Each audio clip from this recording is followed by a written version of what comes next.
نزدیک به 5 ماه از اختطاف عبدالرؤوف کودک 9 ساله بلخ گذشت، اما هیچ گونه پاسخ مثبت از رهایی این کودک برای اعتراض کنندگان داده نشده است.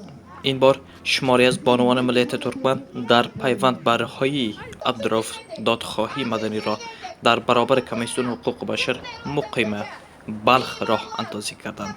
الان ما پیش دروازه حقوق بشر هستیم. ما اینجا به خاطر آمدیم که مدت 4.5 ماه میشه، یعنی تقریبا 5 ماه از اختطاف عبدالرؤوف جان، اما حقوق بشر هیچ کدامش از رئیسش گرفته تا یک گاردش به خیمه تحصیل آمده از ما اول نپرسه حقوق بشر به خاطر چی است، این دفتر به خاطر چی است. مجبور هستیم که ما این دفتر خیلی زده چپه کنیم دیگه. تمام خانما که اینجا آمده به خاطر رهایی عبدالرؤوف جان آمده.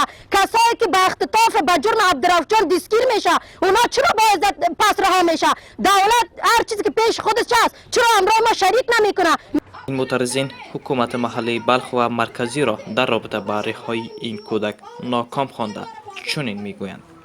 اختطاف عبدالرؤوف جان تقریبا این حال مدت 5 ماه میشه. در این 5 ماه از عبدالرؤوف جان کدام سرنخم نیست، کدام سرنوشتم نیست. ما به هر دروازه ها رفتیم، اما با ما دیدار میکنن هیچ کدام نتیجه مثبت نمیتن. چرا؟ با کدام دلیل؟ رئیس جمهور ما هم کدام پاسخ قناعت بخش به ما نداد. معاون صاحب اول هم، وزیر امنیت هم، اینا هیچ کدامشان کدام پاسخ قناعت بخش به ما ندادن. این 3 نفری که بود، یکی بود به نام سلامبای کفایت بود، یکی به نام شاغاسی بچه اختر بود، یکی به نام گرگره بود. امی 3 نفر بودن. اینها را ما رسما عریضه دادیم برای دولت، عریضه دادیم، اما عریضه ما برای خود رئیس جمهور هم دادیم، برای ولایت بلخ هم دادیم. اینا دستگیر شدن رفتن و کابل. ما خودم هم شخصا خواستن در کابل 9 استعلام دادن. جواب استعلام ما برای اینا دادیم، چون نتیجه را برای ما نگفته اینا چطور رها میشن، علتش چیز رها شدن از اینا. از سوی دیگر اعتراض کنندگان طی قطعنامه هشدار میدهند در صورتی که عبدالرؤوف را هرچه عاجل از قید آدمربایان آزاد نسازد هر گونه دادخواهی را راه اندازی می کنند.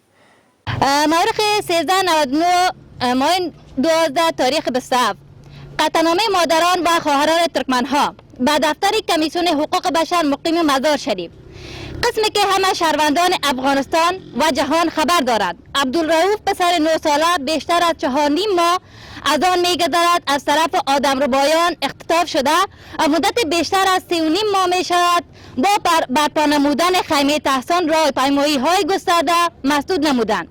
راههای بنادر سرحدی شمال و شمال شرق قوم شریف ترکمن هم از زن و مرد افغانستان اعتراضات خود را به مسئولین دولت محلی، مرکزی، دفتر یونما، دفتر حقوق بشر و حتی به مخالفین دولت رسانده است و کسانی که در این قضیه دست داشته بدون نتیجه تحقیق رها می شود.